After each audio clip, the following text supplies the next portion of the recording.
बिस्मिल्लाहिर्रहमानिर्रहीम अस्सलाम वालेकुम। डोनाल्ड ट्रंप सबको धमकियां दे रहा है, लेकिन इमेजिन कीजिए ज़रा कि अब हुआ क्या है जिसने अमेरिका के कोने कोने में खलबली मचाई है। ये जो शख्स आपकी स्क्रीन पर आ रहा है ये कोई आम शख्स नहीं है। ये है अमेरिका का top Jarnail, joint chiefs chairman general Dan Caine. आप इमेजिन कीजिए कि ये वो शख्स है जिसने डोनाल्ड ट्रंप को ग्रीन सिग्नल दिया था। इसने ऑपरेशन पास किया था और मोडोरो को उठाया था। यानी इसकी तमाम तर गुजारिशात जो उसने रखी, उसने प्लान दिया, इसने ओके किया तो मोडोरो को उठाया। इस शख्स ने डोनाल्ड ट्रंप को और तमाम टॉप मिलिट्री ऑफिशियल्स को कहा है कि आप ईरान पर स्ट्राइक रोक दें। मैं आपको वार्न कर रहा हूं, हमारी इतनी तबाही होगी, इतनी तबाही होगी, इतनी ज्यादा तबाही होगी कि हम इस पूरी जंग के बाद अमेरिका की सारी पावर, सुपर पावर जो हमारी बनी हुई है वो सब खत्म हो जाएगी। और मुझे डर ये है कि हमारी फौज का हमारा इतना नुकसान होगा कि हम ईरान के अंदर पूरी तबाही करने के चक्कर में अपने आप को कुर्सी से गिरा देंगे और ये ना हो कि हमारा सोवियत यूनियन जैसा हाल हो जाए। अब आप ये अंदाजा कर लें कि ये शख्स टॉप लेवल की मीटिंग में बैठा हुआ था डोनाल्ड ट्रंप और तमाम लोगों के साथ। उसने कहा इतना नुकसान हमारा हो सकता है और मुझे खतरा ये है कि अगर ये जंग लंबी हो गई तो ना तो हम ये जंग जीत पाएंगे, ना हम ईरान के सामने ठहर पाएंगे। और मैं इस सूरत हाल में बता दूं कि हमारे पास ऑप्शंस बड़े लिमिटेड हैं और हमें स्ट्राइक की बजाय बातचीत से मसला हल करना चाहिए। जो चांसेस हैं हमारे जीतने के वो बहुत कम हैं। और इस सूरत हाल के अंदर उसने कहा है कि अगर मिलिट्री एक्शन लेते हैं तो सबसे ज़्यादा उसका नुकसान ये होगा कि इस सारी सूरत हाल में हमारे पास जितनी ऑप्शंस हैं हम उसको यूज़ भी कर दें तो हम इसमें कामयाबी हासिल नहीं कर सकते। अब आप इमेजिन कर लें कि जब उसने प्लान बताया, सारी चीज़ें बताई कि हम कितनी कामयाबी हासिल कर सकते थे, उसके बाद जेरेड कुशनर और स्टीव विटकॉफ, ये वो लोग हैं जो मुज़ाकरात में आगे थे, उन्होंने भी डोनाल्ड ट्रंप को कह दिया है कि आप स्ट्राइक ना करें। आप अंदाज़ा करें ज़रा कि जो लोग इजराइल के हामी हैं जो कह रहे हैं स्ट्राइक करना है, जब उन्होंने सुना कि हमारी जीतने के, यानी एक होता है आप किसी से मैच खेलने जा रहे हो, आपके जीतने के इम्कान ही नहीं है, चांसेस ही नहीं है, तो आप वो मैच क्या करोगे। अब सबसे बड़ा मसला ये हुआ है कि वो कह रहे हैं कि आप बातचीत करें। अब ट्रंप के पास फेस सेविंग के लिए कुछ नहीं, इजराइल का प्रेशर पीछे से बहुत ज़्यादा है, उन्हें ट्रंप की बहुत सारी चीज़ें, तस्वीर सब आ जाएगा। अब उसके बाद की सूरत हाल ये है कि असल मसला यहाँ पर ये है कि ट्रंप क्या जवाब देगा। ये तो खाली बात नहीं है कि जी वो हमारा नुकसान होगा, अमेरिका की इकोनॉमी का इतना ज़्यादा नुकसान होगा, इतना ज़्यादा नुकसान होगा कि जो अरब ममालिक से इन्वेस्टमेंट आनी है 5 ट्रिलियन यूएस डॉलर, उस इन्वेस्टमेंट का बेड़ा गर्क हो जाएगा।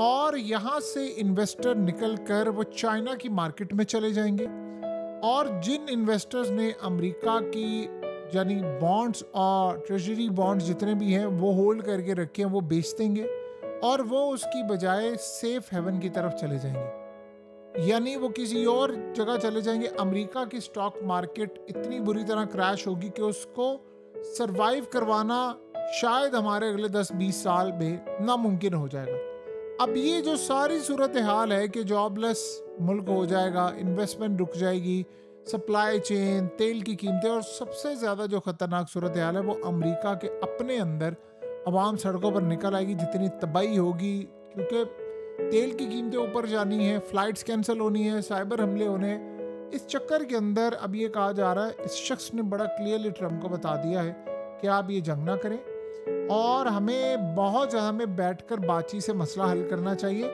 और इस सूरत हाल में याद रहे ये वही शख्स था जिसने वेनेजुएला के ऑपरेशन के बारे में क्लियर कहा था और अब ये वही शख्स है जो कह रहा है कि आप ईरान पर ना करें। ग्रेटर रिस्क की बात की है कि हमारे 40,000 फौजी हैं और वो मारे जा सकते हैं और बड़ा नुकसान हो सकता है, काफ़ी इश्यूज हो सकते हैं, तो आपने ये काम नहीं करना। अब आप अंदाज़ा कर लें कि बाकियों की तो आप सूरत हाल छोड़ ही देना, अमेरिका के अंदर टॉप जर्नल ने ट्रंप को कह दिया है कि सर आप स्ट्राइक ना कीजिएगा, हम तबाह हो जाएंगे। अब आप बताइए कि बाकी सूरत हाल क्या रह जाती है। क्या इसमें कोई ऐसी चीज रह गई है कि आप ये समझ लें कि अमेरिका बहुत आगे जाएगा? देखिए, अभी तक हम मीडिया पर ये देख रहे हैं ना, हम ये आप जरा कैंपेन को देखें। नेतन्याहू की धमकियां, ट्रम्प वॉरशिप ले आया, एयरक्राफ्ट कैरियर ले आया, फौज रवाना कर दी, ये कर दिया, वो कर दिया, बॉर्डर पर ले आया, और ये खबरें आ गई कि आयतुल्ला अली खामनाई ने अपने जानिशिन मुकर्रर कर दी। ये सब कुछ आ रहा है। ईरान की साइड का जवाब आ रहा है क्योंकि सारा मीडिया उसके खिलाफ है, तो वो कैसे आ सकता है? अब आप अंदाजा करें कि अगर अमेरिका के जीतने के इम्कान 50% भी होते तो क्या ये टॉप का जर्नल डोनाल्ड ट्रंप को कहता कि आप ये स्ट्राइक ना करें?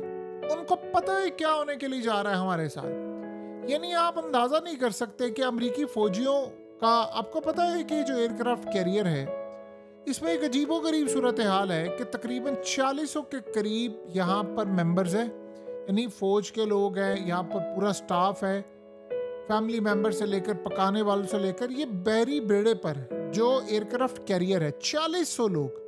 और आपको पता है कि वहां पर बाथरूम काम नहीं कर रहे।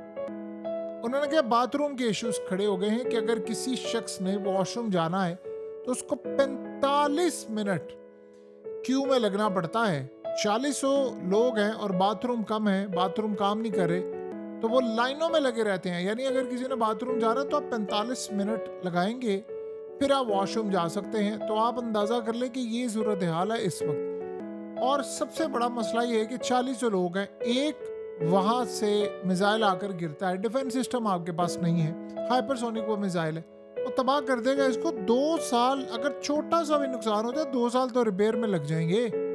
आप बताइए अगर लेट से वहां से आकर सीधा बाथरूम वाली साइड पर गिर जाता है मिसाइल, तो फिर क्या करेंगे आप? देखिए, जो जितनी बड़ी ताकत होती है उसकी तबाही उतनी बड़ी होती है। तो अब जो हम सूरत हाल देख रहे हैं वो काफ़ी ज़्यादा ख़तरनाक है। अब तो देखिए सारी दुनिया में ज़ुबान ज़द-ए-आम है, सारी दुनिया के अंदर खबरें आ गई हैं कि ये शख्स ने कह दिया, और अमेरिका को, ट्रंप को। अब आप सोचें, आप उसके बावजूद अटैक करते हैं क्योंकि इजराइल का पीछे प्रेशर है और वो अटैक करवाना चाह रहा है। तो बताएं कि क्या आप इस जंग को जीत पाएंगे? सवाल ही पैदा नहीं होता। देखिए, अफगानिस्तान की जब लड़ाई थी तो सारे कह रहे थे हम जीत जाएंगे, आप बस फौजें उतारें।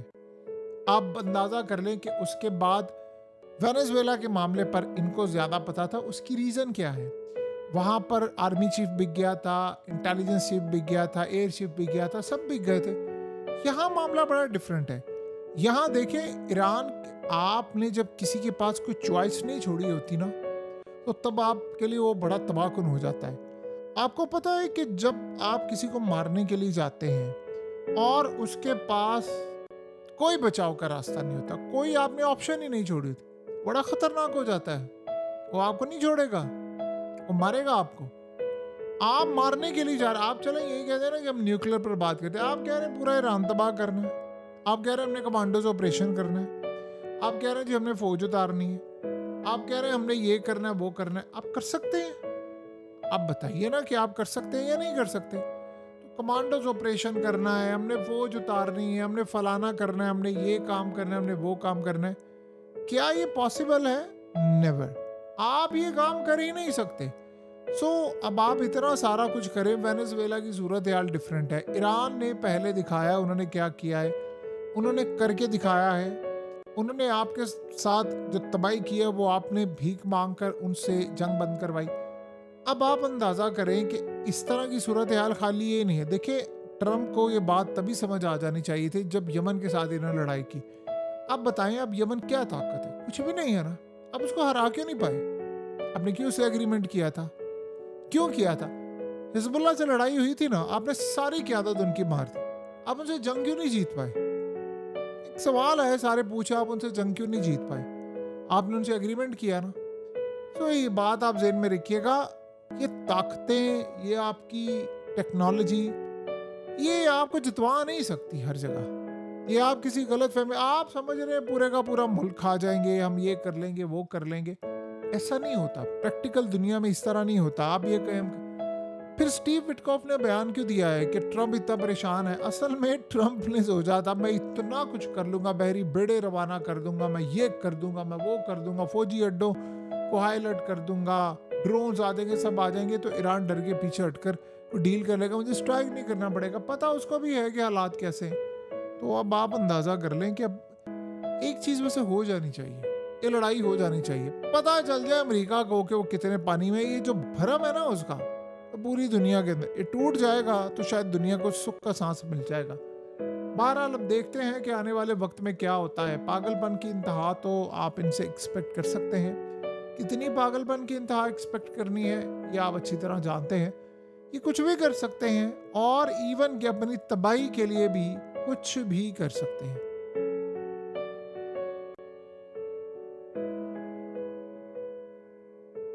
हकीकत टीवी को सब्सक्राइब करना मत भूलें, वीडियो को लाइक करें, शेयर करें और कमेंट सेक्शन में अपनी राय का इजहार ज़रूर करें।